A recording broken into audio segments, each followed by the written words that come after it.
Welcome to the realm where darkness and fear intertwine. Prepare to delve into the shadows and uncover spine-chilling tales that will haunt your thoughts and awaken your deepest nightmares. This is the channel where the ordinary transforms into the extraordinary, where the unknown comes alive, and where every corner holds secrets that will send shivers down your spine. Get ready to be captivated by the tales of the supernatural, the macabre, and the unexplained. Each story will draw you in, leaving you at the edge of your seat hungry for more. Subscribe now and join us on a journey into the heart of darkness.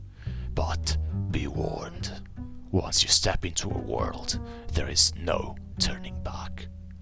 This is the home of horror stories that will haunt you long after the lights go out. Tonight, we continue our journey through the horrors of death and human psyche, as described by Edgar Allan Poe. This is the Masque of the Red Death. The Red Death had long devastated the country. No pestilence had ever been so fatal or so hideous. Blood was its avatar and its seal, the redness and the horror of the blood. There were sharp pains and sudden dizziness, and then profuse bleeding at the pores with dissolution. The scarlet stains upon the body, and especially upon the face of the victim, were the pest ban, which shut him out from the aid and from the sympathy of his fellow man. And the whole seizure progress and the termination of the disease were the incidents of half an hour. But Prince Prospero was happy and dauntless and sagacious. When his dominions were half depopulated, he summoned to his presence 1,000 hale and light-hearted friends from among the knights and dames of his court, and with these retired to the deep seclusions of one of his castellated abbeys. This was an extensive and magnificent structure, the creation of the prince's own eccentric yet august taste. A strong and lofty wall girdled in it. This wall had gates of iron. The courtiers, having entered, brought furnaces and massy hammers and welded the bolts. The resolve to leave means neither of ingress nor egress to the sudden impulses of despair or of frenzy from within. The abbey was amply provisioned. With such precautions, the courtiers might bid defiance to contagion. The external world could take care of itself. In the meantime, it was folly to grieve or to think. The prince had provided all the appliances of pleasure. There were buffoons, there were improvisatori, there were ballet dancers, there were musicians, there was beauty, and there was wine. All of these and security were within. Without was the Red Death. It was towards the close of the 5th or 6th month of his seclusion, and while the pestilence raged most furiously abroad, that the Prince Prospero entertained his 1,000 friends at a masked ball of the most unusual magnificence. It was a voluptuous scene, that masquerade. But first, let me tell of the rooms in which it was held. These were 7. An imperial suite. In many palaces, however, such suites form a long and straight vista, while the folding doors slide back nearly to the walls on either hand, so that the view of the whole extent is scarcely impeded. Here, the case was different. As might have been expected from the Duke's love of the bizarre, the apartments were so irregularly disposed that the vision embraced but little more than one at a time. There was a sharp turn at every 20 or 30 yards, and at each turn a novel effect. To the right and left, in the middle of each wall, a tall and narrow Gothic window looked out upon a closed corridor, which pursued the windings of the suite. These windows were of stained glass, whose color varied in accordance with the prevailing hue of the decoration of the chamber into which it opened. That at the eastern extremity was hung, for example, in blue, and vividly blue were its windows. The second chamber was purple in its ornaments and tapestries, and here the panes were purple. The third was green throughout, and so were the casements. The fourth was furnished and lighted with orange, the fifth with white, the sixth with violet. The seventh apartment was closely shrouded in black velvet tapestries that hung all over the ceiling and down the walls, falling in heavy folds upon a carpet of the same material and hue. But in this chamber only, the color of the windows failed to correspond with the decorations. The panes were a scarlet, a deep blood color. Now, in no one of the 7 apartments was there any lamp of candelabrum, amid the profusion of golden ornaments that lay scattered to and from or depended from the roof. There was no light of any kind emanating from lamp or candle within the suite of chambers. But in the corridors that followed the suite, there stood, opposite to each window, a heavy tripod bearing a brazier of fire that projected its rays through the tinted glass and so glaringly illumined the room. And thus were produced a multitude of gaudy and fantastic appearances. But in the western or black chamber, the effect of the firelight was streamed upon the dark hangings through the blood-tinted panes, was ghastly in the extreme, and produced so wild a look upon the countenances of those who entered, that there were few of the company bold enough to set foot within its precincts at all. It was in this apartment, also, that there stood against the western wall a gigantic clock of ebony. Its pendulum swung to and fro with a dull, heavy, monotonous clang. And when the minute hand made the circuit of the face, and when the hour was to be stricken, there came from the brazen lungs of the clock a sound which was clear and loud and deep and exceedingly musical, but of so peculiar a note and emphasis that, at each lapse of an hour, the musicians of the orchestra were constrained to pause momentarily in their performance to hearken to the sound. And thus the waltzers perforce ceased their evolutions, and there was a brief disconcert of the whole gay company. And, while the chimes of the clock yet rang, it was observed that the giddiest grew pale, and the more aged and sedate passed their hands over their brows as if in confused reverie of meditation. But when the echoes had fully ceased, a light laughter at once pervaded the assembly. The musicians looked at each other and smiled as if at their own nervousness and folly, and made whispering vows, each to the other, that the next chiming of the clock should produce in them no similar emotion. And then, after the lapse of 60 minutes, which embraced 3,600 seconds of the time that flies, there came yet another chiming of the clock, and then were the same disconcert and tremulousness and meditation as before.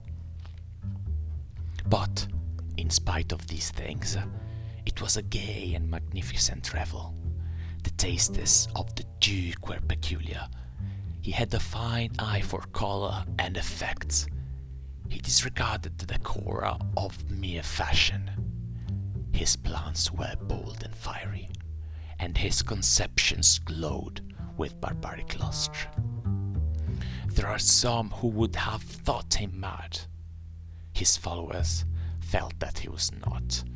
It was necessary to hear and see and touch him to be sure that he was not. He had directed, in great part, the movable embellishment of the 7 chambers upon occasion of this great fête, and it was his own guiding taste which had given character to the masquerade. Be sure they were grotesque. There were much glare and glitter and piquancy and phantasm, much of what has been since seen in Hernani. There were arabesque figures with unsuited limbs and appointments. There were delirious fancies such as the madman fashions. There were much of the beautiful, much of the wanton, much of the bizarre, something of the terrible, and not a little of that which might have excited disgust. To and fro in the 7 chambers there stalked, in fact, a multitude of dreams. And these dreams, withered in and about, taking hue from the rooms, and causing the wild music of the orchestra to seem as the echo of their steps. And, anon, there strikes the ebony clock which stands in the hall of the velvet, and then, for a moment, all is still, and all is silent, save the voice of the clock. The dreams are stiff frozen as they stand, but the echoes of the chime die away. They have endured but an instant, and the light, half-subdued laughter floats after them as they depart. And now again the music swells, and the dreams live, and writhe to and fro more merrily than ever, taking hue from the many-tinted windows through which stream they rays from the tripods. But to the chamber which lies most westwardly of the 7, there are now none of the maskers who venture, for the night is waning away, and there flows a ruddier light through the blood-colored panes, and the blackness of the sable drapery appalls.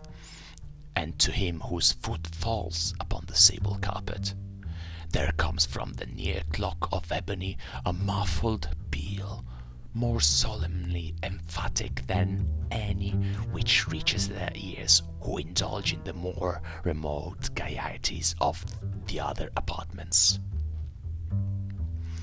But those other apartments were densely crowded, and in them beat feverishly the heart of life.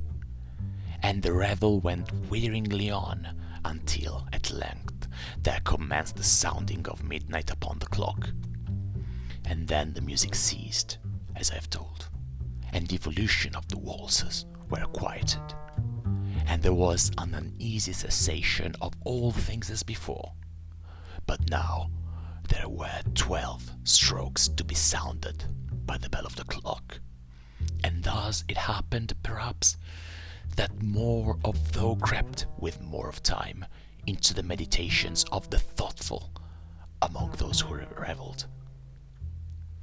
And thus too it happened, perhaps, that before the last echoes of the last chime had utterly sunk into silence, there were many individuals in the crowd who had found leisure to become aware of the presence of a masked figure which had arrested the attention of no single individual before.